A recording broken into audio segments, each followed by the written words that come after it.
Learn along we'll as make you a go. we'll make a separate deck. I mean, separate video if you want to explain deck composition. No, because Yeah, that's so we can do hard that. to understand. Yeah, deck composition is kind of crucial in this game. But so what we got here is a deck profile. This is so do you have a YouTube at all? Yes, it's React 0210. Yeah, React, and we're just gonna get a little quick deck profile of his index Railgun deck. Yeah, so like when did you start playing Weiss? I started in 2010. 2010, that's cool. 2 years ago. Yeah, About 2 years ago. 2 years ago. All right, so I don't know. I mean, I really don't know how to do this, but let's just go through your cards and we'll see what you run and why and good combo sets. I guess. I mean, that's basically what we'll go through. So this is what we have here. How many level zeros do you run here? Okay, level zeros. I believe it's 16 level zeros. 16. Is 16 like the magic number or? Like Anywhere, yeah, like 12 all the way to 18 level zeros. 12 to 18. Yeah, so any number in between that. If you go too low, then there's a chance you'll never ever draw your zeros out at the beginning, and then you won't be able to stock until you hit level 1 or something, and that's just pretty bad. All right, so then let's just go through a couple of your. Here are some basic level zeros. So you have level zeros that search. Usually you want to play out like 1 or 3, but then I have it at 2. So then searching level zeros is pretty key. Yeah, some sets you might not have any search, or your search might be level 1 searchers, but yeah, for sure I think 2 level 0 searchers is pretty good. Yeah. And you play 2 colors, right? Yep, play 2 colors. Just actually 3 colors, but then they're just level zeros, or yeah, level zeros I have 3 colors, but then the whole deck's mainly just red and sub green. Okay. Cool. So is this deck finished, complete, like 100%? You're confident in it, like you wanted all the cards you wanted, or? I would say this deck is like 98% complete. I just need one more of this card right here. Oh yeah, this is the level 3 is a glare here. So tell me what this level 3 does. Level 3. Oh, too late. We're here. So okay, obviously. Yeah. So this card, basically, I just want it just because of the damage recovery, the 1 damage recovery when you put it in play. And then the recollection is pretty good too, but then for the most part,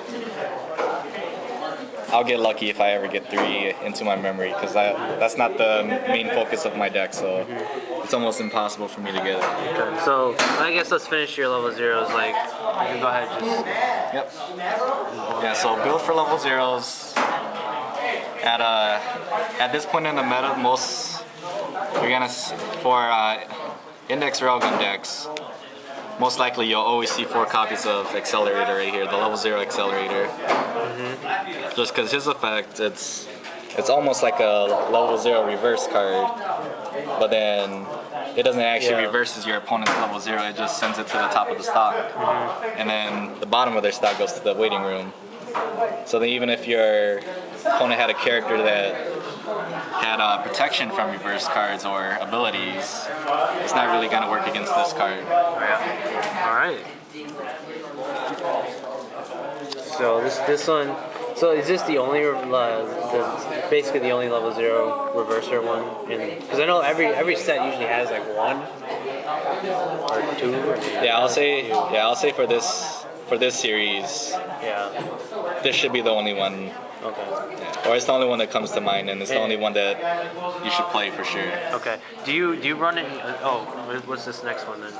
This one is Kuroko. She has a teleporting ability, or else depending on how you translate it, you can also call it a runner ability, where you just run away from battle or run into battle.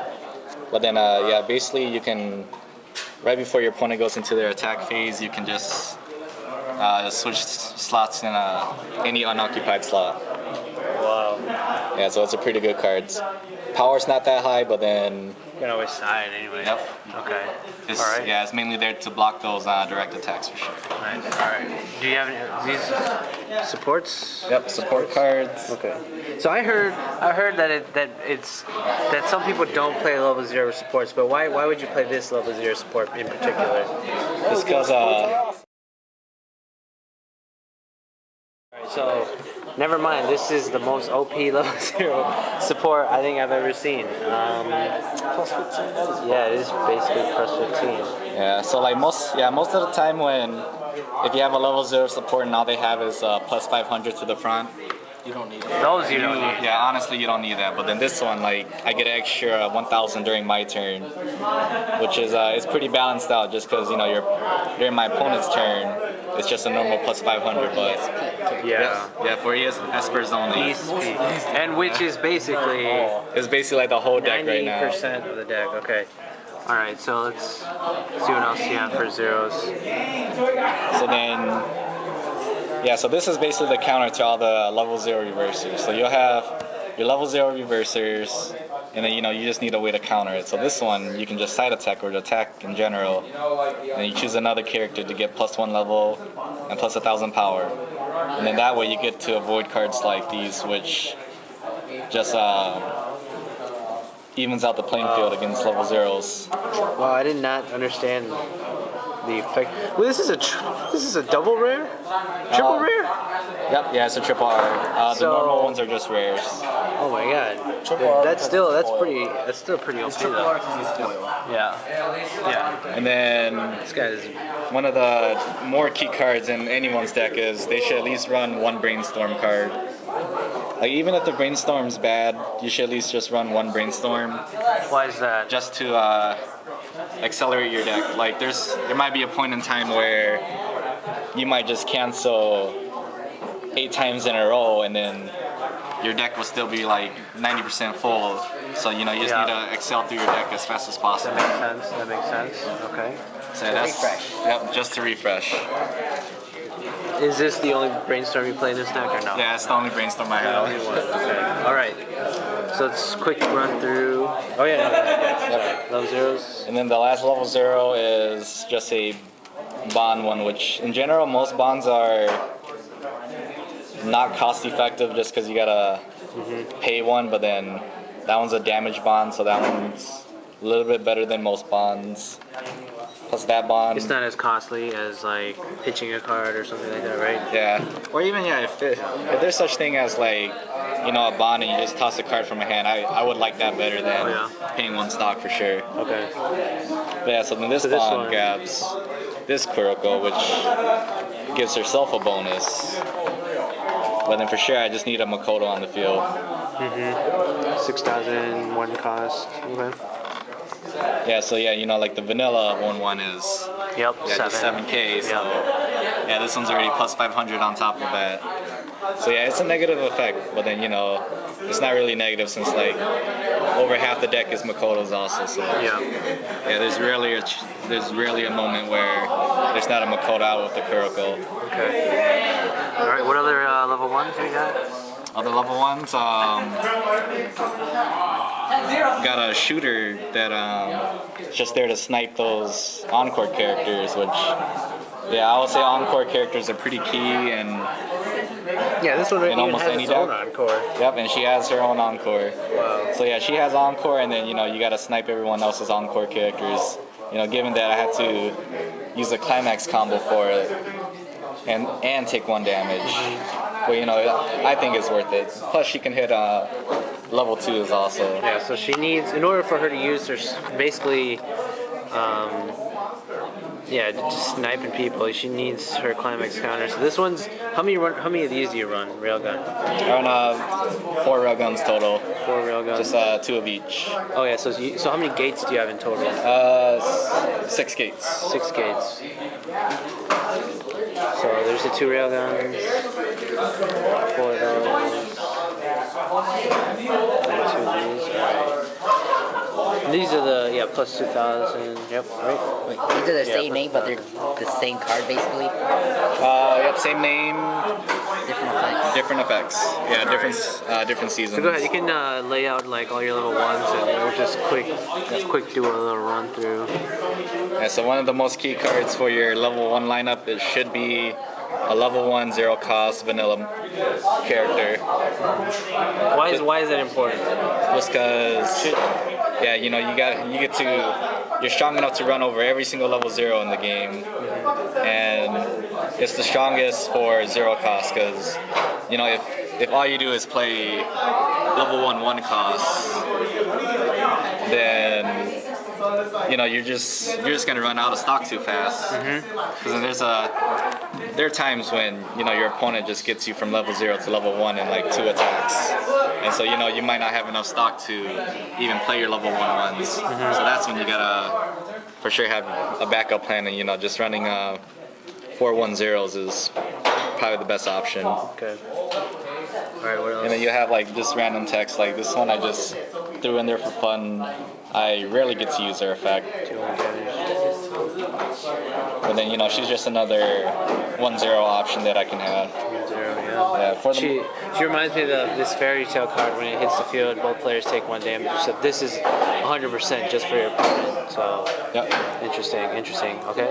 And if I was playing competitively, then most likely this card would just become another one of the shooters. Yeah. And I'll just run 2 copies of her instead. Okay. So what else is lastly? And then counterfist cards, level 1 counterfist. So then, Cost 1,000. yep. Yeah, when it comes to counterfist, it depends if you want a stronger level 1 game or a stronger level 2 game. Because then, yeah, or even a strong level 0 game if you're. But then, yeah, level 0 games are, basically level 0 games are just the reverse characters for sure. Yep. All right. And then for this, like, usually you won't run a mix in different levels for your counterfeits. It'll usually be like just all 4 level 2s, or else all 4 of them as the level 1s. Why is that? Just because you don't want? Because you'd rather focus on one level or one specific level, right? Or yeah, like honestly, like it's just if you spread out the cards too much, then you know there's just a good chance of you just not drawing it. So like if you focus on the level 1 game, which in this deck it'll be more around the Kuroko, which just boosts just way too much. So then you know like ideally it'll just be get like 2 of her out on the field. And then you get the 0-1 cost. Yeah, get some crazy support. Have this one, so even if they knock her out, you can just encore her back. Yeah. And then, you know, even if they somehow manage to like give like a huge plus power to their own characters, you know, you have a counterfist card just to cancel out their power gain. Okay. But then, honestly, it just depends on the deck, because then in general you don't really split it, but then you know it's not bad to split it also. Okay. All right, let's run through a quick of your level 2s and see if we can finish the vids. All right, so this is your level 2 support, I'm guessing. Yep. So level 2s, I have 1 more support character. This one's pretty crazy just because it's 500 times your level. Yep. And then she also has a climax combo, but I don't use the climax for it. Okay. And then besides the support characters, my level 2 is all characters that have a change ability. Okay,